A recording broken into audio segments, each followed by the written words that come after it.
ये कार्यक्रम सत्य घटनाओं से प्रेरित है। जिनके साथ ये घटनाएं घटी उसकी वास्तविकता उन्हीं तक सीमित है। भूत प्रेतों और असामान्य विषयों के होने पर चैनल कोई दावा नहीं करता और न ही प्रोत्साहन करता है।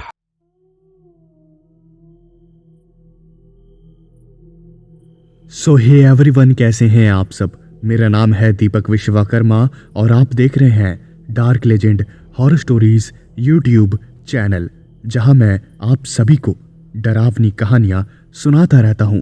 और आज की इस वीडियो में मैं फिर से हाजिर हो गया हूं एक और डरावनी कहानी के साथ। तो मैं उम्मीद करता हूं कहानी और आवाज़ आपको पसंद आएगी। तो चलिए अपने जो हेडफोन्स हैं उन्हें लगा लीजिए, क्योंकि कहानी जो है वो अब शुरू हो रही है। रात का वक्त था। विशाल एक पुलिस इंस्पेक्टर था और वो अपने पुलिस स्टेशन में काम कर रहा था। रात काफ़ी हो चुकी थी, तकरीबन रात के 12 बज रहे थे। तभी वहाँ पर एक हवलदार आया और उस हवलदार ने एक लड़के को पकड़ा हुआ था जिसकी उम्र तकरीबन 24 या 25 साल होगी।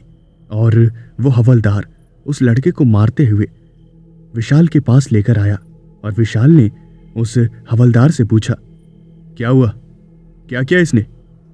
और फिर वो जो हवलदार था उसने बताया, अरे साहब, ये बाज़ार में चोरी करता हुआ पकड़ा गया है और लोगों ने इसे मारा पीटा। उसके बाद मैं वहीं से गुजर रहा था तो मुझे पकड़ा दिया। उसके बाद जब विशाल ने ये सारी बातें सुनी तब विशाल ने कहा, क्यों बे, देखने से तो अच्छे घर का लगता है, हाँ? चोरी का काम करते हुए शर्म नहीं आती? कोई बात नहीं, कुछ रात हवालात में काटेगा तो सारी चोरी का भूत उतर जाएगा। इसे अंदर डाल दे। जैसे ही विशाल ने यह बात कही तब उस हवलदार ने उस लड़के को वहीं एक जेल में डाल दिया। और उसके बाद वो जो हवलदार था उसने कहा, साहब, मैंने इसे डाल दिया है और लॉक कर दिया है। चाबी ये टेबल पर रखी हुई है और मेरी ड्यूटी लगी हुई है एक जगह पर, तो मैं वहाँ पर जा रहा हूँ। आप पूरी रात संभाल लेंगे ना पुलिस स्टेशन को?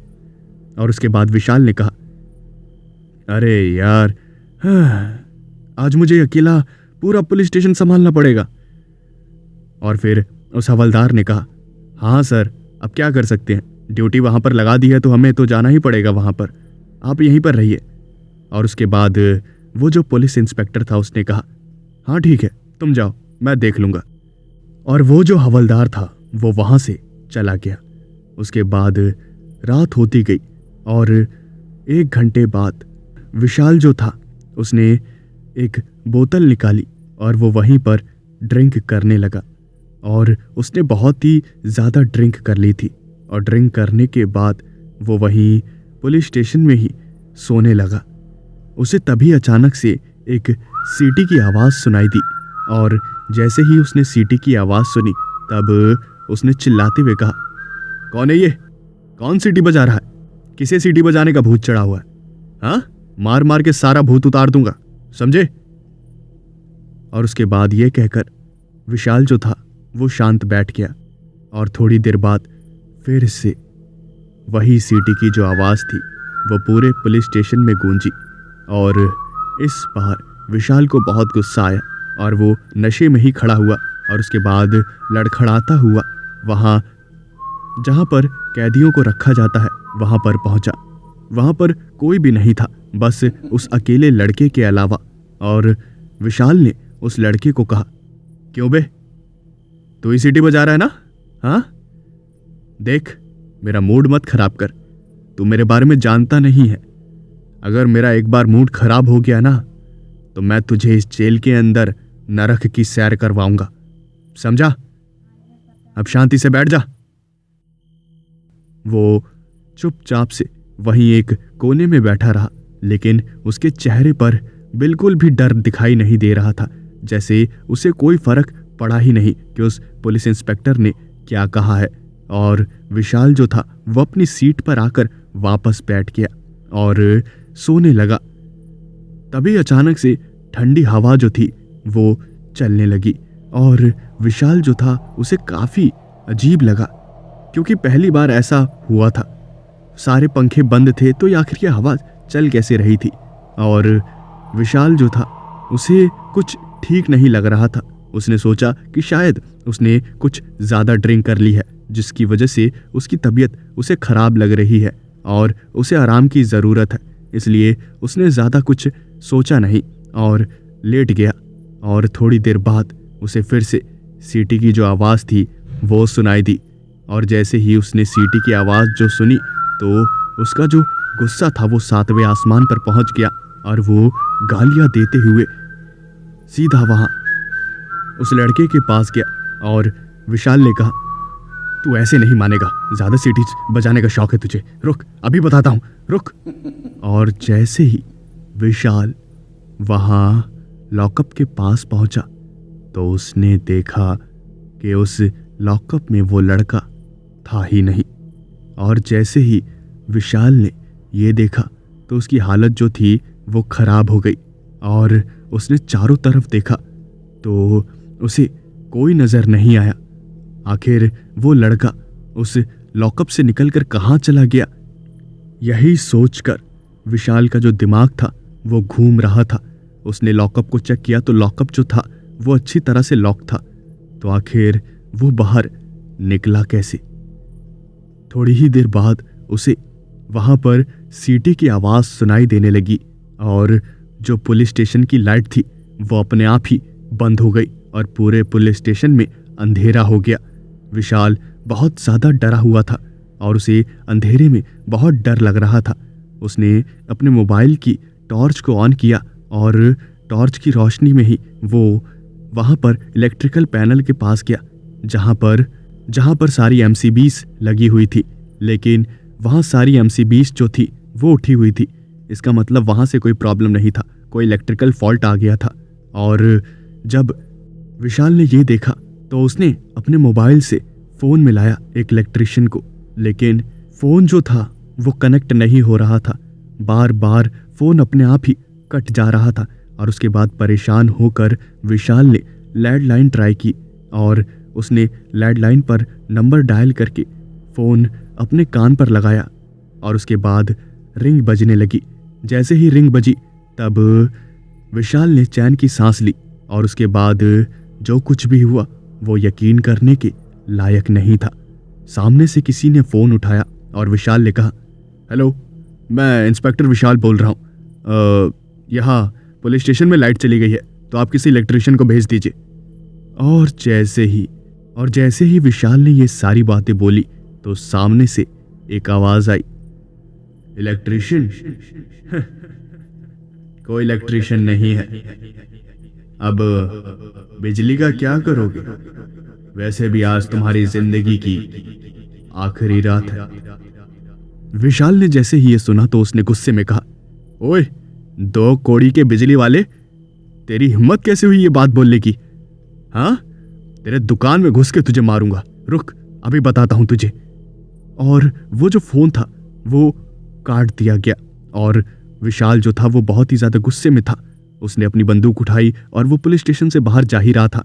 तभी उसने सोचा कि पूरा पुलिस स्टेशन खाली पड़ा हुआ है, आखिर पुलिस स्टेशन को ऐसे कैसे छोड़कर जाया जाए। और यही सोचकर वो रुक गया। उसने मन ही मन सोचा, साला 2 कौड़ी का बिजली की दुकान खोलकर बैठा है, उसने मुझे ऐसा बोल कैसे दिया है? उसको तो मैं मार मार के। खैर, हवलदार, सुबह जैसे ही छुट्टी होगी सबसे पहले उसकी दुकान पर जाके तोड़फोड़ करूंगा।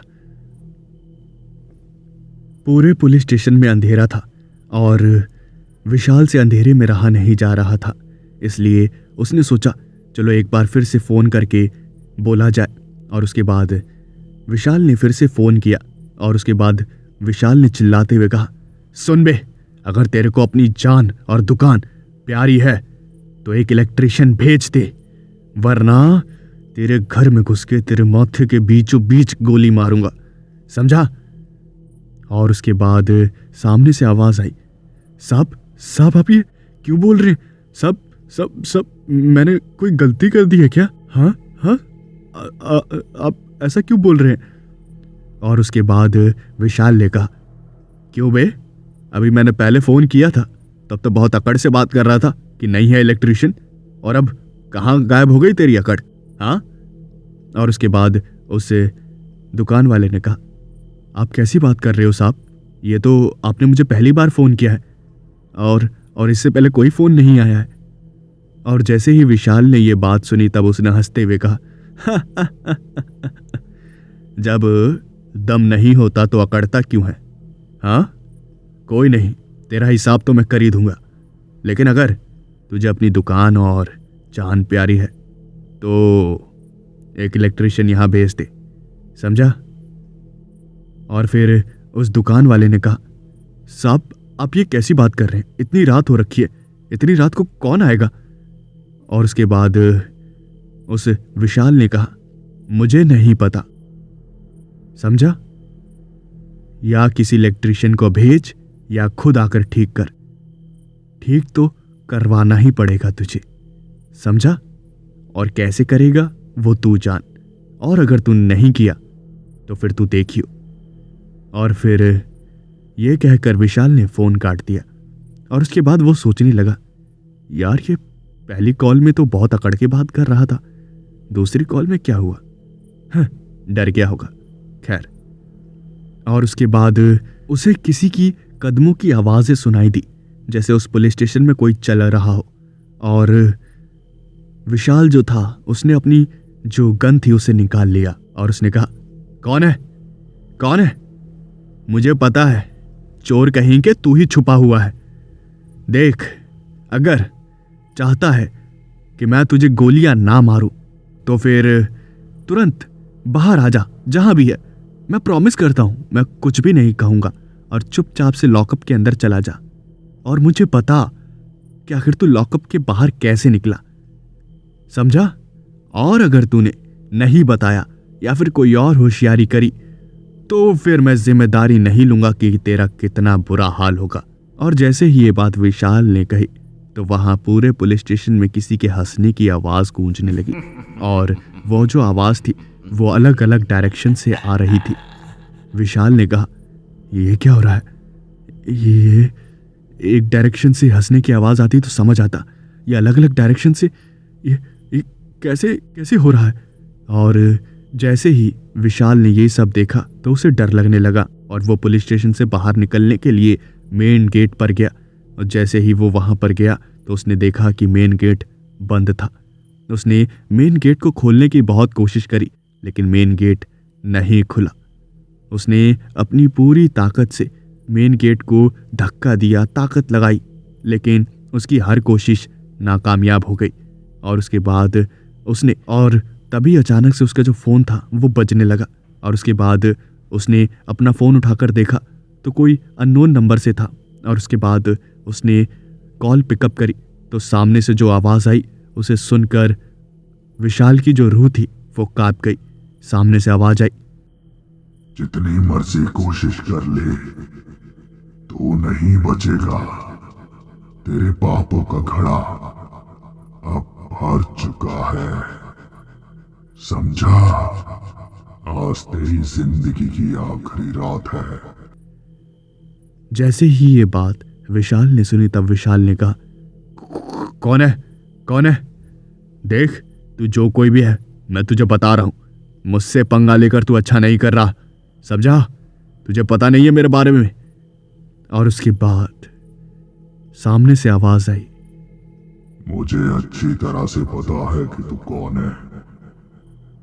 तू वो गंदी नाली का कीड़ा है जिसे इंसानों के कपड़े पहना दिए गए हैं, बस, और कोई फर्क नहीं है तुझ में और गंदी नाली के कीड़े में, समझा?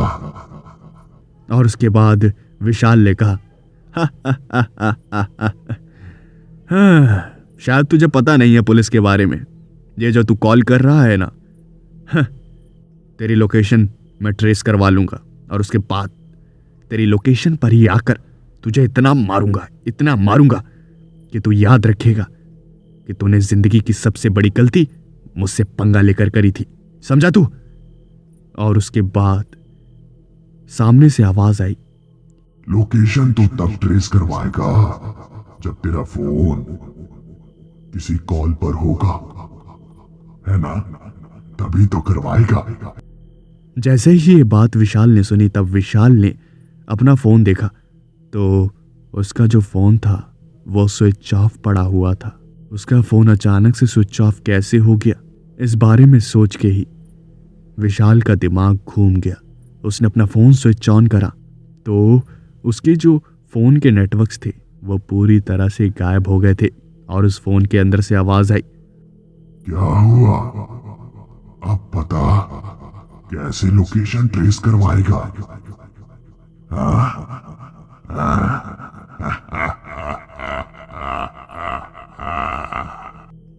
विशाल बहुत ही ज्यादा घबरा गया कि आखिर ये सब क्या हो रहा है। और तभी अचानक से वहीं पुलिस स्टेशन में पड़ी एक कुर्सी को किसी ने उठाकर उसे विशाल की तरफ फेंका और वो जो कुर्सी थी वो सीधा विशाल को जाकर लगी और विशाल वहीं पर गिर गया और उसे काफी चोट लगी। विशाल ने कहा, ये कौन है ये? किसकी इतनी हिम्मत हुई? और उसके बाद 2-4 और कुर्सियां जो थी वो अचानक से अपने आप ही हवा में उठी और सीधा उनको किसी ने विशाल की तरफ फेंका और वो सारी कुर्सियां विशाल को जा लगी और उसे बहुत ज़्यादा चोट लगी। और तभी अचानक से विशाल का जो पैर था कोई उसे पकड़कर खींचने लगा और उसे खींचते हुए वहां से लेकर जाने लगा। विशाल समझ गया था कि ये जो कुछ भी हो रहा है इसके पीछे कोई इंसान नहीं हो सकता बल्कि कोई आत्मा है जो विशाल को मारना चाहती है।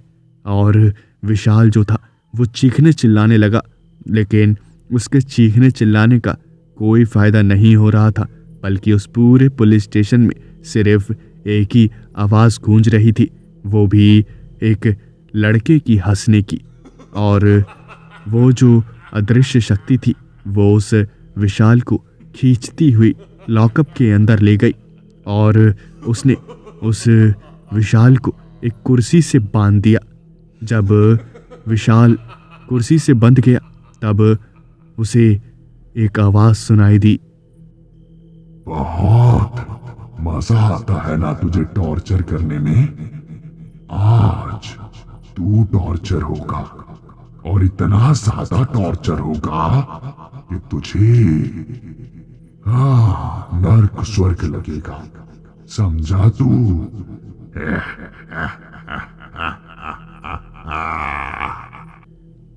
और तभी विशाल के सर पे किसी ने पीछे से एक जोरदार वार किया और विशाल वहीं पर बेहोश हो गया। थोड़ी देर बाद विशाल की आंखें खुली तो वो वहीं लॉकअप के अंदर एक जलते हुए बल्ब के नीचे पड़ा हुआ था और उसके हाथ पैर कुर्सी से बंधे हुए थे और उसके सामने एक लड़का खड़ा था और वो वही लड़का था जिसे वो हवलदार पकड़कर लेकर आया था। और विशाल ने कहा, तो तू ये सब कर रहा है? हाँ, मुझे पता ही था, तेरे अलावा कोई नहीं है इस पुलिस स्टेशन में, ये सब तू ही कर रहा है। एक बार मुझे तू आज़ाद कर दे, इतना मारूंगा तुझे, इतना मारूंगा कि तू मुझसे खुद मौत की भीख मांगेगा, समझा तू? मौत की भीख मांगेगा तू। और फिर उस लड़के ने हंसते हुए कहा,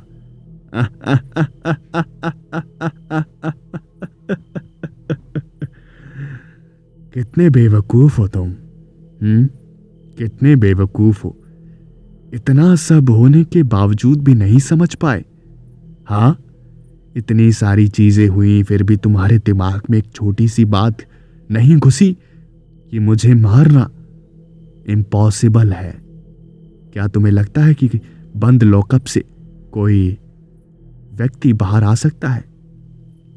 और फिर विशाल ने ना में सर हिलाया और उसके बाद उस लड़के ने कहा, तो बताओ मैं कैसे आ गया?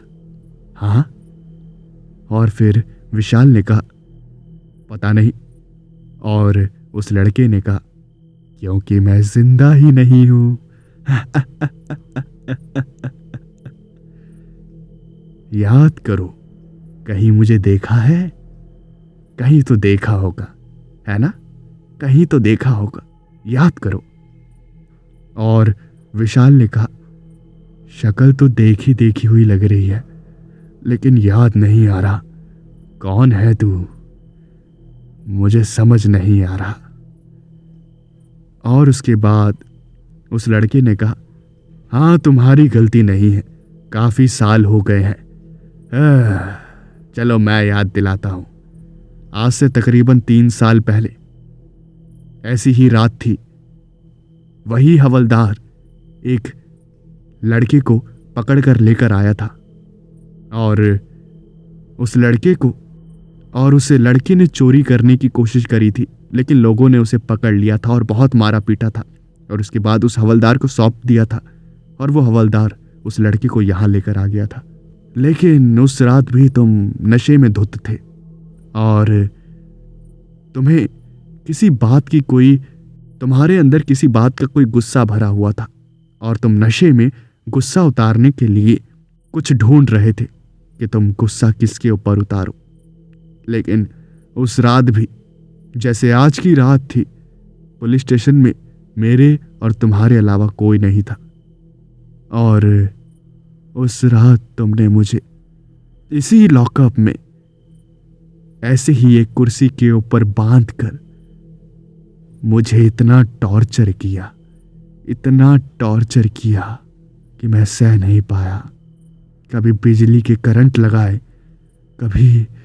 कभी मुझे डंडों से पीटा, मुझे मार मार कर तुमने अधमरा कर दिया। नशे में तुम भूल गए कि मैं भी एक इंसान हूं और तुम्हारे इस हैवानियत की वजह से मेरी मौत हो गई। तुम कह रहे थे ना कि मैं देखने से एक अच्छे परिवार से हूं।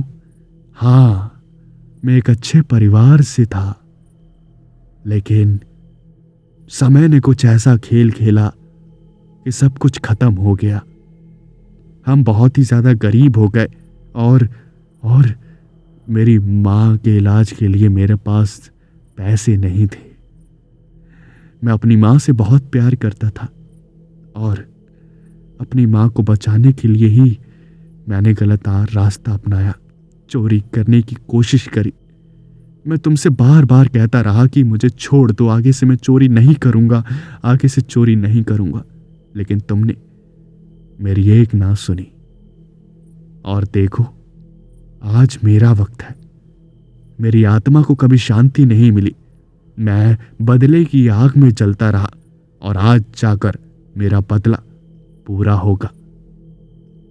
जैसे ही ये सारी बात विशाल ने सुनी तो उसे सब कुछ याद आ गया और उसे ये भी याद आ गया कि उस लड़के की मौत हो गई थी और उसकी लाश को विशाल ने ठिकाने लगवा दिया था।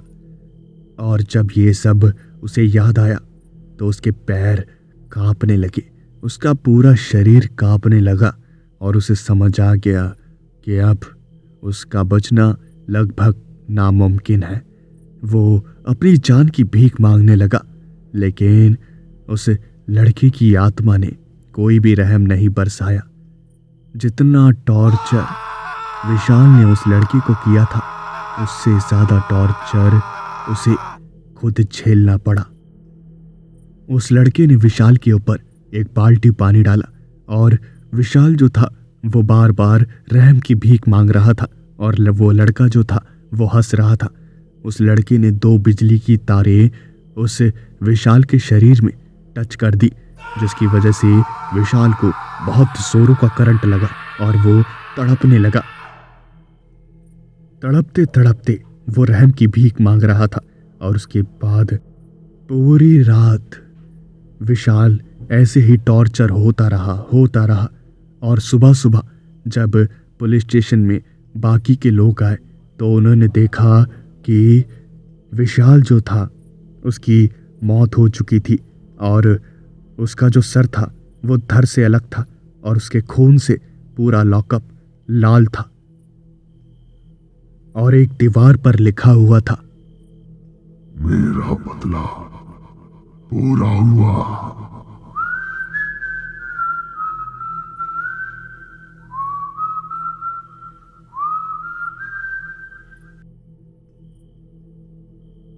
एक सुंदर सा गांव जहां पर बहुत सारे लोग रहा करते थे। वो अपनी जिंदगी में बहुत ही ज्यादा खुश थे, लेकिन एक जो समस्या थी वो उनकी जिंदगी में बहुत ही ज्यादा बड़ी थी। उनका जो गांव था, उस गांव से लेकर शहर तक जोड़ने वाला जो रास्ता था, उस रास्ते पर एक पुराना सा एक खंडहर था और लोगों को अगर कमाने के लिए शहर जाना पड़ता था तो उनके पास उस खंडहर वाले रास्ते के अलावा कोई रास्ता नहीं था, जिसकी वजह से गांव के जो लोग थे वो देर रात को उस रास्ते से होकर आते थे और जो कोई भी उस रास्ते से होकर आता था उसे उस खंडहर में से एक डरावनी सी आवाज़ सुनाई देती थी और कभी कभी उस खंडहर में से कोई गुजरने वाले व्यक्ति का नाम पुकारता था और जो कोई भी उस खंडहर के पास चला जाता था वो कभी लौटकर नहीं आता था। एक शहरी लड़का जो कि अपने गांव छुट्टियां बिताने के लिए आया था, उसे इस बारे में कुछ भी नहीं पता था और वो रात के वक्त गांव वापस लौट रहा था और रास्ते में ही वही खंडहर जो था वो उसे दिख गया और वो खंडहर दिखने में ही बहुत ही ज़्यादा डरावना था। वो जो लड़का था वो रास्ते से गुजर ही रहा था, तभी अचानक से उसका नाम उस खंडहर के अंदर से कोई पुकारने लगा। उस लड़के ने सुना, मनीष, मनीष, मनीष, मनीष, मनीष। जैसे ही ये आवाज़ मनीष ने सुनी तो उसने उस खंडहर की तरफ देखा और वो सोच में पड़ गया कि आखिर उस खंडहर से आवाज़ आ क्यों रही है और आ भी रही है तो कौन आवाज़ लगा रहा है। और यही जो सवाल था वो उसके मन में उठने लगा और उससे रहा नहीं गया। उसके बाद उसने जो अपने कदम थे वो उस खंडहर की तरफ बढ़ा दिए और वो खंडहर के पास गया और जैसे जैसे वो खंडहर के पास जा रहा था वैसे वैसे वो जो आवाज़ थी वो बढ़ती जा रही थी। अंदर से बार बार उसका नाम पुकारा जा रहा था, मनीष, मनीष, मनीष, मनीष। मनीष उस खंडहर के पास गया और मनीष ने कहा, कौन है? कौन है जो मेरा नाम पुकार रहा है बार बार? और फिर अंदर से आवाज आई, अंदर आओ, अंदर आओ, मेरे पास तुम्हारे लिए कुछ है, अंदर आओ, अंदर आओ।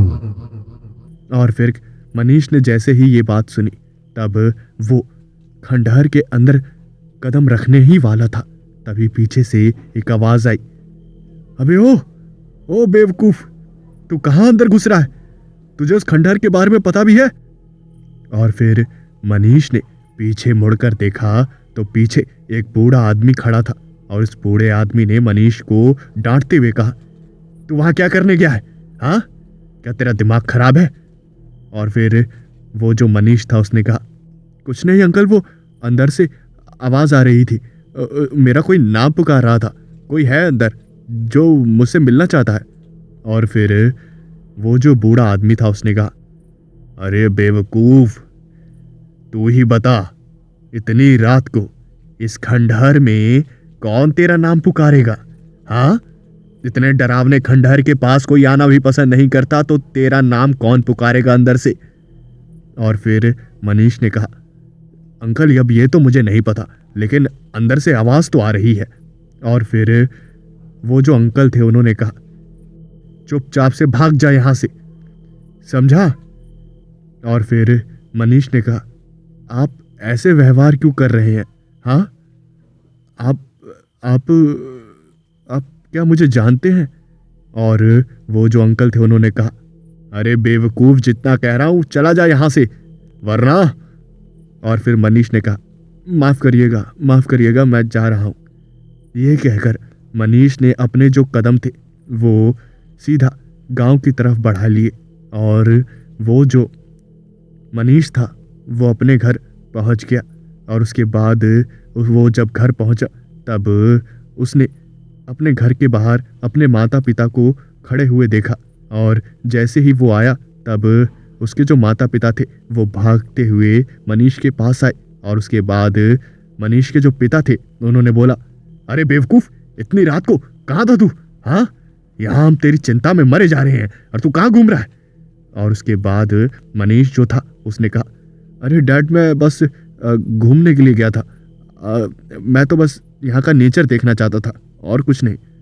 और उसके बाद मनीष के जो डैड थे उन्होंने कहा, अरे पागल, हाँ, जब तुझे गांव के बारे में कुछ पता नहीं है तो तू अकेले गया क्यों? हाँ, तुझे पता भी है जिस रास्ते से ये गांव शहर की ओर जुड़ता है, उस रास्ते के बीच में एक खंडहर है। हाँ, वो भूतिया खंडहर है। वो न जाने कितने लोगों को निगल गया, आज तक उनका कोई पता नहीं लग पाया, समझा? और जैसे ही मनीष ने यह बात सुनी तब मनीष ने कहा, क्या? हाँ, एक खंडहर तो मिला था मुझे, और वो ना अंदर से मेरा नाम पुकार रहा था कोई। और जैसे ही ये बात मनीष के पिता ने सुनी तो उनका जो चेहरे का रंग था वो मानो गायब सा हो गया। और वो जो मनीष की माँ थी वो भी फूट फूट कर रोने लगी। और मनीष के पिता ने कहा, फिर तू तू तू तू तू अंदर तो नहीं गया ना? हाँ, अंदर तो नहीं गया ना? और उसके बाद मनीष ने कहा, नहीं, मैं अंदर नहीं गया, मैं अंदर जा रहा था। और तभी अचानक से पीछे से एक अंकल थे और उन्होंने मुझे डांट कर वहां से भगा दिया। और उसके बाद वो जो मनीष के पिता थे उन्होंने कहा, कौन है वो अंकल? हाँ, कौन है वो अंकल? हाँ, मुझे उनके पैर छूने हैं, मुझे उनके पैर छूने हैं। कहाँ है वो? कहाँ पर है वो? क्या वो इसी गांव के थे? और उसके बाद मनीष ने कहा, अब डैड, मुझे कैसे पता होगा, मैं थोड़े यहाँ के गांव के लोगों को जानता हूँ। हाँ। और फिर वो जो मनीष के पिता थे उन्होंने कहा, अरे अब कुछ कैसे दिखते हैं, कुछ बताएगा? और उसके बाद मनीष ने कहा, अब मुझे पता नहीं, अब ऐसे में डिटेल में तो नहीं बता सकता, अंधेरा था, अगर मैं देखूंगा तो पहचान जाऊंगा। और उसके बाद मनीष के जो पिता थे उन्होंने कहा, चलो, लग रहा है वो कोई भगवान के अवतार थे। हाँ, मेरे बच्चे को बचा लिया। और सुन मेरी बात, आज के बाद बिना पूछे कहीं गया तो तेरे हाथ पैर तोड़ दूंगा, चल घर के अंदर। और उसके बाद मनीष जो था वो घर के अंदर चला गया। सुबह सुबह मनीष के जो पिता थे उन्होंने मनीष से कहा, चल मेरे साथ, मुझे एक दोस्त के घर जाना है, वहां पर उससे मिलना भी है और तुझे भी मिला दूंगा, चल। और उसके बाद मनीष रेडी हो गया और मनीष के पिता और मनीष दोनों वहां पर पहुंचे। मनीष के पिता के जो दोस्त थे उन्होंने उनका स्वागत किया और वो आपस में बात करने लगे। वो आपस में बात कर ही रहे थे, तभी मनीष का ध्यान वहां घर में टंगी एक तस्वीर पर गया। और वो जो मनीष था उसने कहा, डैड, ये देखिए, आप कह रहे थे ना कि वो कौन अंकल थे, ये जो फोटो में है ना, यही अंकल थे वो जिन्होंने मुझे वहां जाने से रोका था। और जैसे ही ये बात मनीष के पिता ने सुनी तब वो चाय पी रहे थे और उनके हाथ में जो चाय का कप था वो उन्होंने नीचे रख दिया और मनीष को घूरने लगे। और मनीष के पिता ने कहा, क्या बेटा, गलत फहमी हुई होगी, ऐसे ही दिखते होंगे, ये नहीं होंगे। और मनीष जो था उसने कहा, क्या डैड, आप क्या मुझे भुलक्कड़ समझ रहे हैं? मुझे पक्का यकीन है ये वही अंकल थे, क्योंकि मैंने अच्छी तरह से देखा था, अंधेरा था लेकिन मैंने चेहरा देखा था अच्छी तरह से, ये वही अंकल थे। और उसके बाद मनीष के पिता ने कहा, बेटा ये नहीं हो सकता, तूने किसी और को देखा होगा, वो अंकल कोई और होंगे। और उसके बाद मनीष ने कहा, नहीं डैड, मुझे पूरा यकीन है। और फिर मनीष के जो पिता के दोस्त थे उन्होंने कहा, अच्छा बेटा, तुमने कहाँ देखा इन्हें? और उसके बाद मनीष ने सारी बातें बताई। और फिर मनीष के पिता के जो दोस्त थे उन्होंने कहा, अरे बेटा, ये मेरे पिताजी हैं, ये 2 साल पहले ही गुजर गए हैं, अब ये इस दुनिया में नहीं है, समझे तुम? और जैसे ही ये बात मनीष ने सुनी तब मनीष ने कहा, क्या? लेकिन ऐसा कैसे हो सकता है, मैंने तो रात में ही इनको देखा है, वो भी कल ही रात को। और उसके बाद मनीष के पिता ने कहा, बेटा बस हो गया, मैंने बोल दिया ना, तुम्हें गलत फहमी हुई होगी। चलो तुम घर जाओ, यहाँ से घर ज़्यादा दूर नहीं है, रास्ता तो तुम्हें याद है। हाँ। और फिर मनीष ने हाँ में सर हिलाया और उसके बाद मनीष के पिता ने कहा तुम घर जाओ, मैं अभी आता हूँ थोड़ी देर में। मनीष वहाँ से चला गया और मनीष के जो पिता थे उन्होंने कहा अरे इसे गलत फहमी हो गई होगी, कोई और आदमी रहा होगा और शक्ल थोड़ी मिलती जुलती होगी तो गलत फहमी हो जाती है। और फिर वो जो मनीष के पिता के जो दोस्त थे उन्होंने कहा अरे भाई लड़का सही कह रहा है। और फिर मनीष के पिता ने कहा क्या मतलब? और फिर उनके जो दोस्त थे उन्होंने कहा अरे ये पहला लड़का नहीं है, गांव के बहुत सारे लोगों ने मेरे पिताजी को वहीं पर देखा है और जो कोई भी उस खंडहर के पास जाता है तो मेरे पिताजी उसे रोक देते हैं।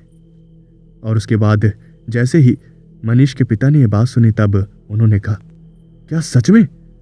क्या तूने कभी उन्हें देखा है? तब वो जो मनीष के पिता के दोस्त थे उन्होंने कहा एक बार देखा था, फिर कभी नहीं दिखे। और फिर मनीष के जो पिता थे उन्होंने कहा तो क्या उनकी आत्मा को शांति नहीं मिली? हाँ, क्रियाक्रम तो सब कुछ ठीक से हुआ था। और फिर मनीष के पिता के दोस्त ने कहा हाँ सब कुछ तो ठीक से हुआ था, लेकिन पता नहीं। और फिर मनीष के पिता ने कहा देख तू मेरा दोस्त है, मैं तो कहता हूँ कि मंदिर में जाके किसी अच्छे से पंडित से बात कर और इस बारे में बता, क्योंकि अगर वो अभी भी यहाँ पर हैं तो इसका मतलब उन्हें मुक्ति नहीं मिली है और ये बहुत बुरी बात है।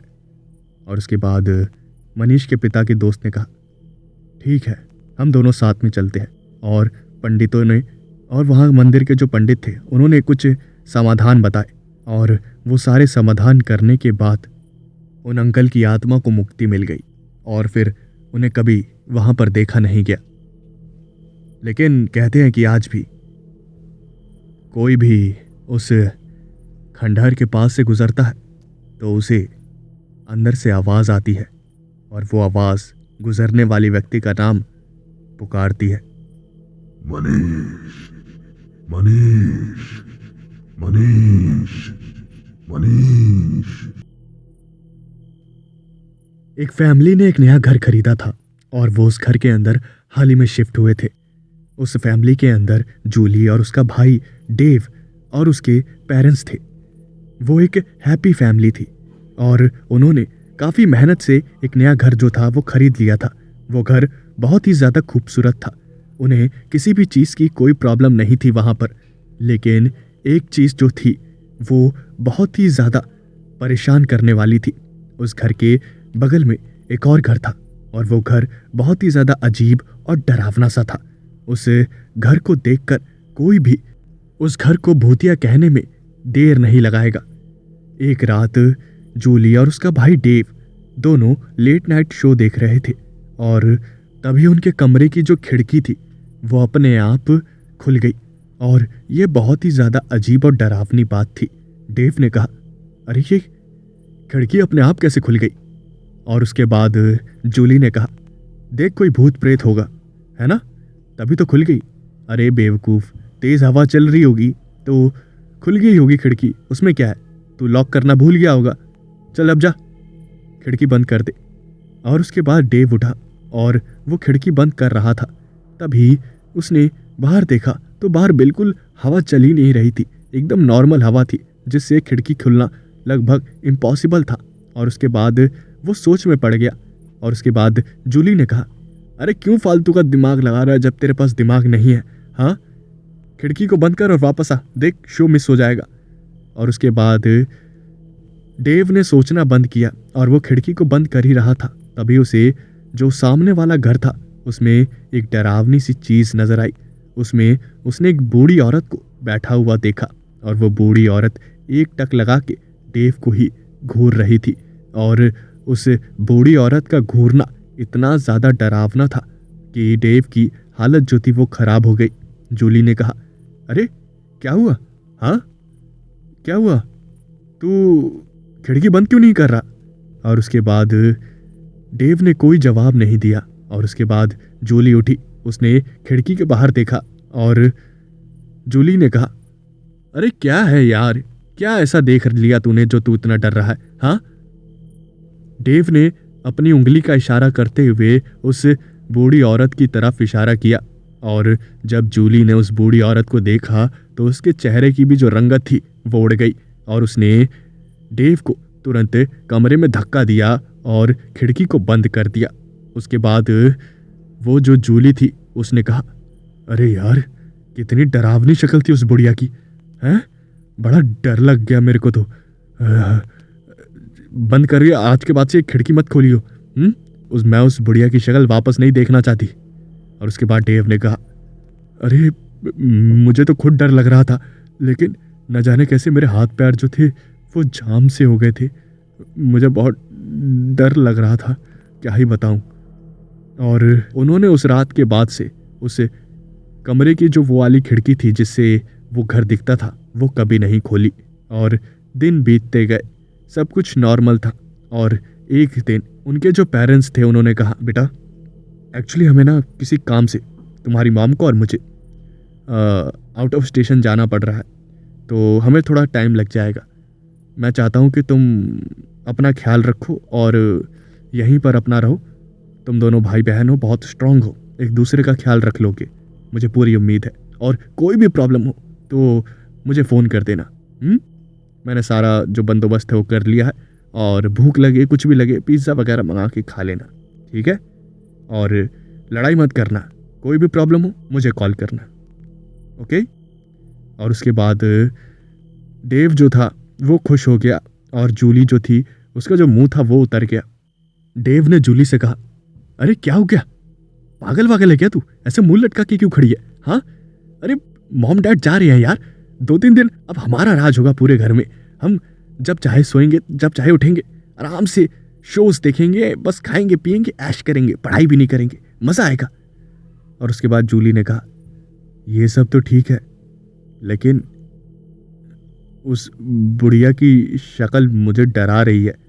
हम इतने दिनों रात को अकेले कैसे रहेंगे? और उसके बाद डेव ने कहा, हाँ यार, ये तो मैंने सोचा ही नहीं, लेकिन हमें डरने की क्या ज़रूरत है? हमने तो खिड़की बंद कर रखी है, उस बुढ़िया की शक्ल हमें नहीं दिखने वाली। हाँ? और उसके बाद जो जूली थी उसने हाँ में सर हिलाया और वो भी थोड़ी बहुत खुश हुई। उनके जो पेरेंट्स थे वो आउट ऑफ स्टेशन चले गए और वो दोनों घर में अकेले हो गए।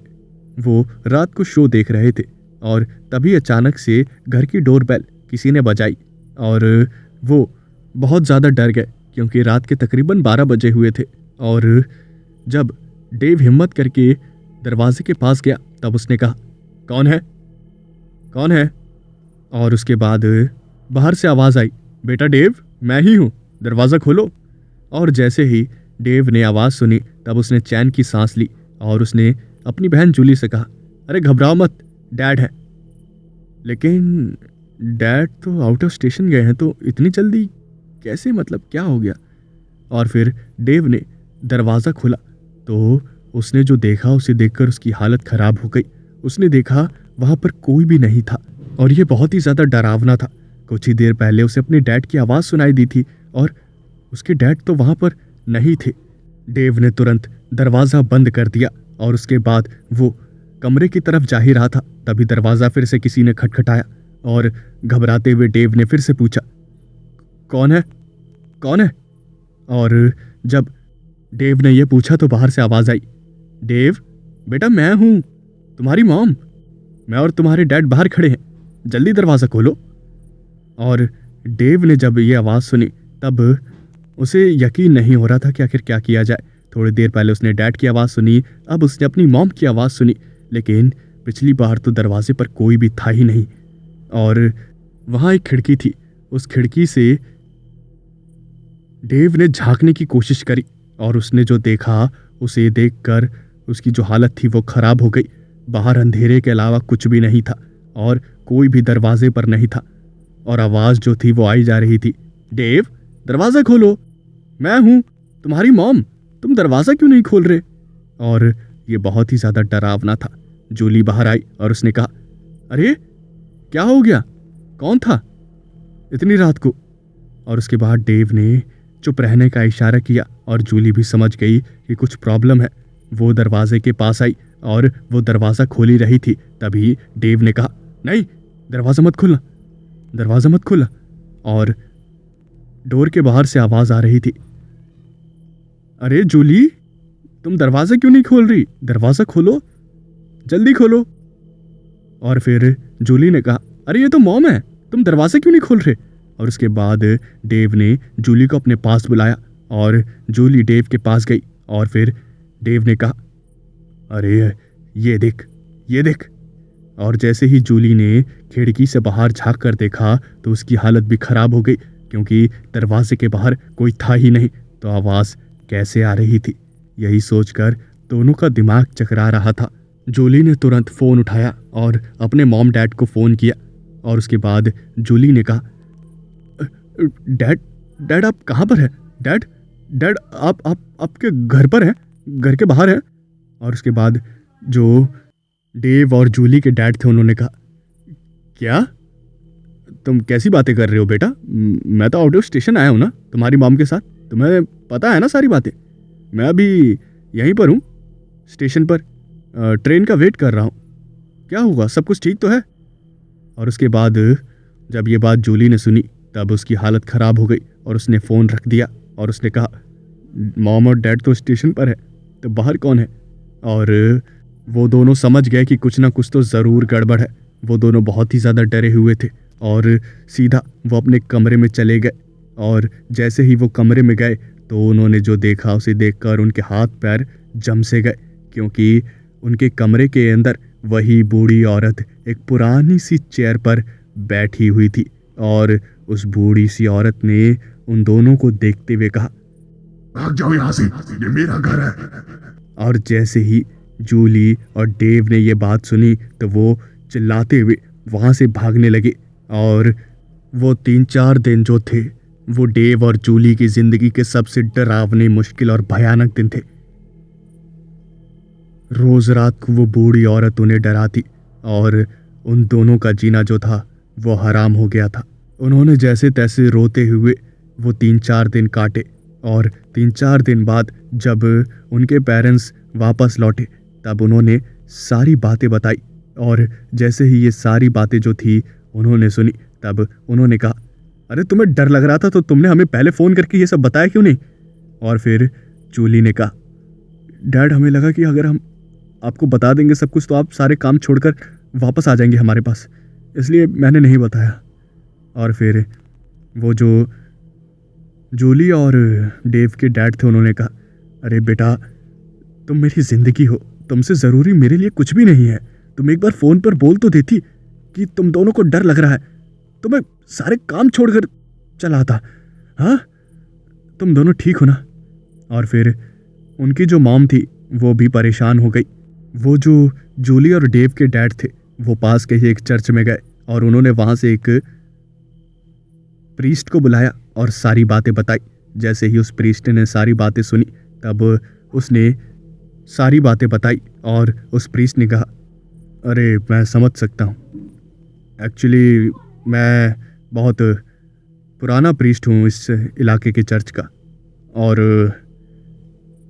ये जो घर है जिसमें आप रह रहे हैं, इस घर से बनने से पहले जो ये ज़मीन थी, इस ज़मीन पर एक और घर था और वो घर जो था वो एक औरत का था। ये घर और बगल वाला घर दोनों उस बूढ़ी औरत के थे, लेकिन उस बूढ़ी औरत के जो बेटे थे वो बहुत ही ज़्यादा बुरे थे। वो नशा करते थे और सारी बुरी आदतों की लत उन्हें लगी हुई थी, जिसकी वजह से वो नशे में सारा पैसा उड़ाते रहते थे। और जब उनके पास पैसा नहीं होता था तब वो अपनी माँ को परेशान करते थे और ज़बरदस्ती उन्होंने अपनी माँ से ये वाली जो ज़मीन थी उसे हथिया लिया और उस पर उस ज़मीन को बेच दिया। और उसके बाद ये जो घर था ये बना। उस बूढ़ी औरत की जो उम्र थी वो भी बहुत ज़्यादा हो गई थी, लेकिन उसके बेटे इतने ज़्यादा बुरे और लापरवाह थे कि किसी ने भी उस बूढ़ी औरत का ख्याल नहीं रखा। और उस बूढ़ी औरत के जो बेटे थे वो उसे मरता हुआ उस बगल वाले घर में छोड़कर कहीं और चले गए। और बुढ़ापे की वजह से उस बूढ़ी औरत की मौत हो गई और ये जो घर है वो बूढ़ी औरत इसे भी अपना ही घर समझती है। और फिर डेव और जो जूली के पिताजी थे उन्होंने कहा, फादर कुछ करिए, ये घर हमने बहुत मुश्किल से एक एक पैसा जोड़कर खरीदा है, अगर ऐसे चलेगा तो हम कैसे रहेंगे। और उसके बाद उसे प्रीस्ट ने कहा, आप चिंता मत करिए, मैं होली वाटर से इस पूरे घर को पवित्र कर दूंगा और उसके बाद कोई प्रॉब्लम नहीं होगी। उस प्रीस्ट ने उस घर के हर कोने में होली वाटर को छिड़का और स्पेल कास्ट किए। जैसे जैसे वो स्पेल कास्ट कर रहा था, घर की जो चीज़ें थी वो हिल रही थी और घर के अंदर से एक बूढ़ी औरत के चिल्लाने की आवाज़ आ रही थी। काफ़ी देर तक यही सब चलता रहा और अचानक से पूरा घर जो था वो शांत हो गया। उस दिन के बाद से उस घर में कोई भी प्रॉब्लम नहीं हुई और वो बूढ़ी औरत कहीं भी किसी को नज़र नहीं आई, ना ही उस घर में ना ही बगल वाले घर में, और वो खुशी खुशी उस घर के अंदर रहने लगे। रोहित को अपनी बाइक से बहुत ही ज़्यादा प्यार था और वो साल में 2 बार हमेशा लॉन्ग ट्रिप पर जाया करता था। ऐसे ही एक लॉन्ग ट्रिप पर निकला था रोहित और उसके पास 2 रास्ते थे। पहला रास्ता छोटा था लेकिन वो रास्ता जंगल से होकर जाता था और दूसरा जो रास्ता था वो सेफ रास्ता था, लेकिन वो रास्ता बहुत ही ज़्यादा लंबा था। रोहित को अब समझ नहीं आ रहा था कि आखिर क्या किया जाए, छोटे रास्ते से चला जाए या फिर लंबे रास्ते से चला जाए। शाम भी होने वाली थी और तभी रोहित की नज़र बाइक के ऊपर गई और उसने देखा कि बाइक में पेट्रोल बहुत ही ज़्यादा कम है। और जैसे ही रोहित ने ये देखा तो उसे चिंता होने लगी कि अगर वो लंबे रास्ते से जाएगा और बीच में अगर पेट्रोल ख़त्म हो गया तब वो क्या करेगा, उसे बाइक को धक्का लगाना पड़ेगा। और इसलिए उसने फैसला किया कि वो जंगल वाले रास्ते से होकर जाएगा क्योंकि वो रास्ता छोटा था और उसमें पेट्रोल कम लगता। 5 मिनट सोचने के बाद रोहित ने अपनी बाइक को स्टार्ट किया और उस जंगल से होता हुआ आगे बढ़ने लगा। वो बाइक चला रहा था, तभी बाइक चलाते चलाते उसने देखा कि आगे का जो रास्ता था वो बहुत ही ज़्यादा ख़राब था, जिसकी वजह से उसे बाइक चलाने में बहुत ही ज़्यादा तकलीफ़ हो रही थी। धीरे धीरे रोहित की जो बाइक थी वो स्लो होने लगी और रोहित की नज़र जब गई तो उसने देखा कि उसकी बाइक में पेट्रोल ख़त्म हो गया था और अचानक से रोहित की बाइक जो थी वो रुक गई। और जैसे ही रोहित की बाइक रुकी तो रोहित की हालत ख़राब हो गई क्योंकि वो बीचों बीच जंगल में खड़ा था और उसे समझ ही नहीं आ रहा था कि आखिर इतनी जल्दी पेट्रोल ख़त्म कैसे हो गया। वक्त बीत रहा था और अंधेरा बढ़ता जा रहा था, रात हो रही थी और रोहित ने अपनी बाइक को साइड में लगाया और वहीं पर बैठ गया। वो इंतज़ार करने लगा कि कोई आए और उसकी मदद करे, लेकिन धीरे धीरे वक्त बीतता गया और वहाँ पर कोई भी नहीं आया। जैसे जैसे अंधेरा बढ़ रहा था वैसे वैसे रोहित की जो घबराहट थी वो भी बहुत ही ज़्यादा बढ़ रही थी और वही हुआ जिसका डर था। रात हो गई, वहाँ पर चारों तरफ अंधेरा हो गया और रोहित वहीं पर साइड में बैठा हुआ था। वो बार बार अपने फ़ोन को यूज़ करने की कोशिश कर रहा था लेकिन फ़ोन में सिग्नल्स नहीं आ रहे थे और वो बहुत ही ज़्यादा परेशान हो रहा था। वक्त बीतता गया और चारों तरफ अंधेरा फैल गया। अंधेरे में ही रोहित अपनी बाइक के ऊपर बैठा हुआ था। उसे बहुत ही ज़्यादा डर लग रहा था और घबराहट भी हो रही थी। तभी अचानक से उसे वहाँ पर एक रोशनी दिखाई दी और वो रोशनी उससे ज़्यादा दूर नहीं थी। रोहित ने जैसे ही उस रोशनी को देखा तो वो अपनी बाइक को धक्का मारते हुए उस रोशनी की तरफ ले जाने लगा। थोड़ी देर चलने के बाद उसने जो देखा उसे देखकर उसे अपनी आंखों पर यकीन नहीं हुआ और उसने देखा कि वहाँ वो जो रोशनी थी वो एक होटल में से आ रही थी और वो होटल पेड़ों के पीछे छुपा हुआ था। उस होटल को देखकर रोहित को यकीन नहीं हुआ कि आखिर इस बीच जंगल में होटल भी हो सकता है, लेकिन उसे ये देखकर बहुत ही ज़्यादा खुशी हुई और उसे इस बात से कोई मतलब नहीं था कि आखिर इस घने वीरान जंगल में ये होटल क्या कर रहा है। उसने अपनी बाइक को होटल के सामने खड़ा किया और उसके बाद सीधा होटल के अंदर चला गया।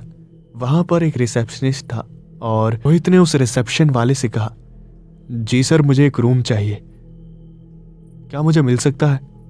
और उसके बाद उस रिसेप्शन वाले ने रोहित को देखा और मुस्कुराते हुए कहा, क्यों नहीं सर, क्यों नहीं मिलेगा, आप अपना आईडी प्रूफ दे दीजिए, मैं आपको रूम दे देता हूं।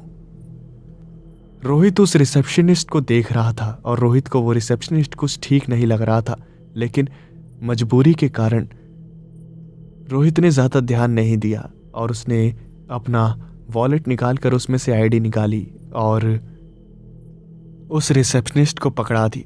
उस रिसेप्शन वाले ने रोहित की आईडी ली और जो भी फॉर्मेलिटीज़ थी वो पूरी करने के बाद एक रूम की उसने मुस्कुराते हुए रोहित की तरफ बढ़ाई और उसने कहा, लीजिए सर, आपके रूम की मेरा स्टाफ मेंबर आपको आपके रूम तक छोड़ देगा।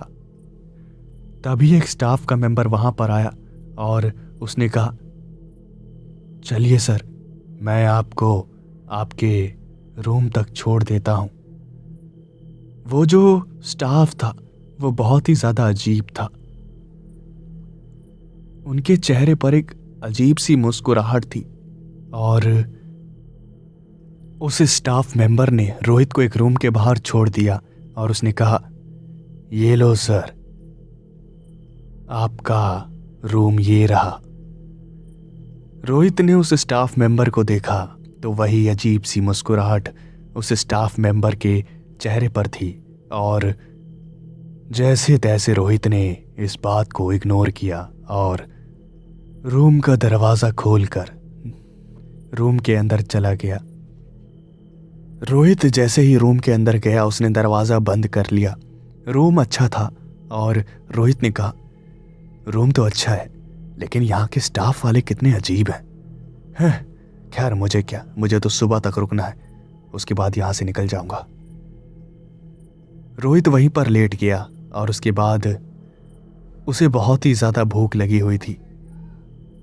रोहित ने खाना मंगवाया और उसके बाद थोड़ी देर बाद वहाँ उस रूम का जो दरवाज़ा था उसे किसी ने खटखटाया और रोहित को पता था कि कोई स्टाफ से ही होगा। बाहर से आवाज़ आई, सर आपने खाना मंगवाया था, मैं लेकर आ गया हूँ। और फिर रोहित ने दरवाज़ा खोला तो वही अजीब सा दिखने वाला होटल का स्टाफ मेंबर, जिसके चेहरे पर एक अजीब सी मुस्कुराहट थी। रोहित ने चेहरे पर ज़्यादा ध्यान नहीं दिया और उसके बाद उसने खाना लिया और सीधा दरवाज़ा बंद कर दिया। रोहित को बहुत ही ज़्यादा भूख लगी थी और वो खाना खाने लगा, लेकिन खाने का टेस्ट जो था वो थोड़ा अजीब था। लेकिन रोहित को इतनी ज़्यादा भूख लगी थी कि उसने टेस्ट की परवाह ना करते हुए पूरा खाना खा लिया और वहीं पर लेट गया। उसे नींद नहीं आ रही थी, उसे काफ़ी ज़्यादा टेंशन हो रही थी कि आखिर वो सुबह यहाँ से कैसे निकलेगा। ये रास्ता भी बहुत ही ज़्यादा सुनसान है, गाड़ियाँ भी बहुत ही कम निकलती हैं यहाँ से, तो आखिर कल सुबह क्या होगा यही सोचकर उसे टेंशन हो रही थी। उसे नींद भी नहीं आ रही थी। रोहित ने सोचा चलो वहाँ बाहर घूम लिया जाए। उसने दरवाज़ा खोला और बाहर घूमने लगा। तभी उसने देखा कि वहाँ एक आदमी पोछा मार रहा था और रोहित ने कहा, क्या बात है भाई, इतनी रात को पोछा मार रहे हो? और फिर उस पोछा मारने वाले स्टाफ मेंबर ने भी एक अजीब सी मुस्कुराहट के साथ कहा, जी साहब। उसकी मुस्कुराहट देखकर रोहित थोड़ा सा घबरा गया और उसने कमरे में जाना ही सही समझा। वो कमरे में चला गया और उसके बाद वो कमरे में लेट गया। थोड़ी देर बाद उसे नींद आने लगी और वो सो गया। वो रात को सोया ही था, तभी अचानक से उसे कुछ आवाज़ें आने लगी और उसकी नींद जो थी वो खुल गई। रोहित ने आवाज़ें सुनी तो वो आवाज़ें उसके बाथरूम से आ रही थी रूम के, और रोहित खड़ा हुआ। उसके बाद उसने बाथरूम में जाके देखा। रोहित ने देखा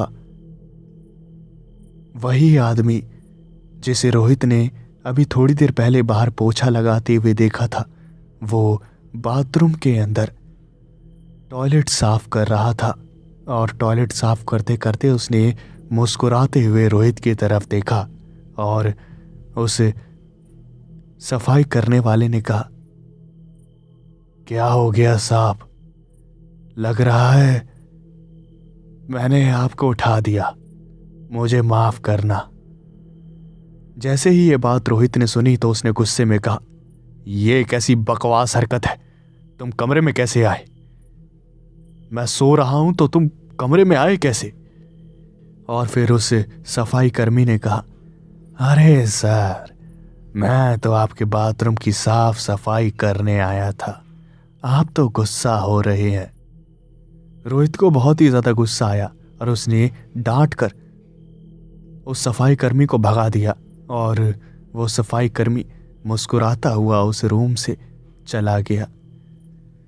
लेकिन उसके चेहरे पर जो मुस्कुराहट थी वो गई नहीं थी। रोहित ने कहा, मजबूरी नहीं होती ना तो बता देता है। कितना घटिया स्टाफ है, आज तक मैंने इतना घटिया स्टाफ आज तक नहीं देखा है। रोहित शांत हुआ और उसके बाद वो लेट गया।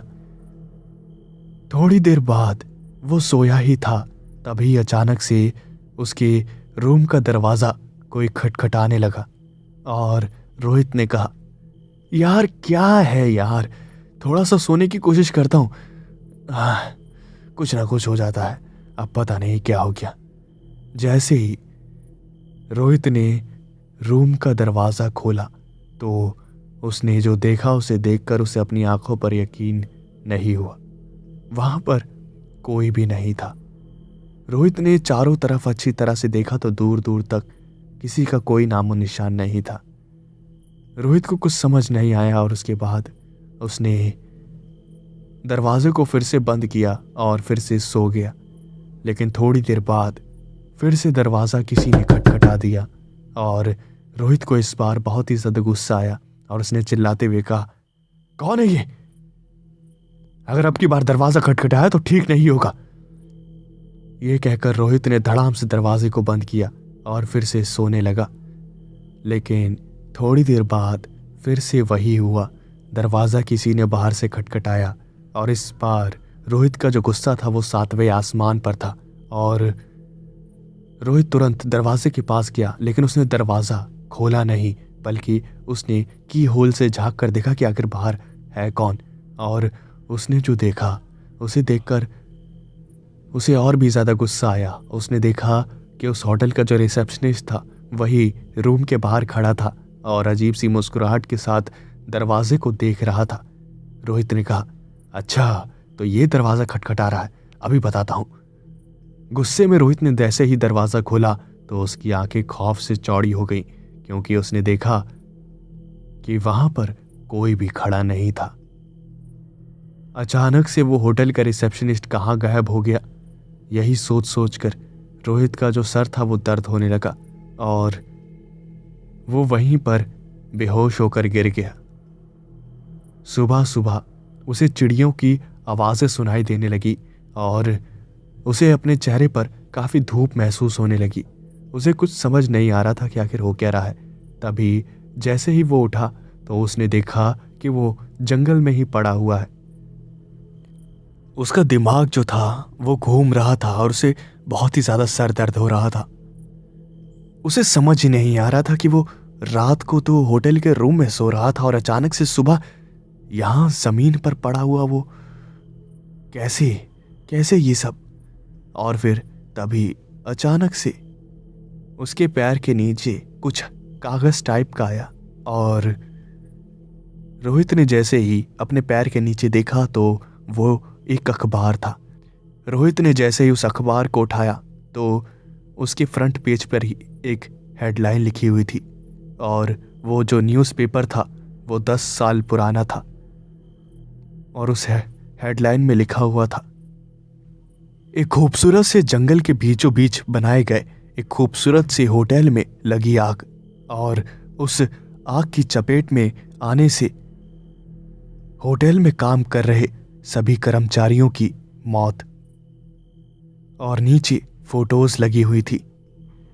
और जैसे ही रोहित ने वो फोटोज देखी तो उसका दिमाग चकरा गया, क्योंकि वो सारी उन्हीं आदमियों की फोटोज थी जिनसे पिछली रात रोहित होटल में मिला था। उस हेडलाइन के नीचे उस रिसेप्शन वाले की, सफाई कर्मी की और बाकी के स्टाफ की फोटोज लगी हुई थी।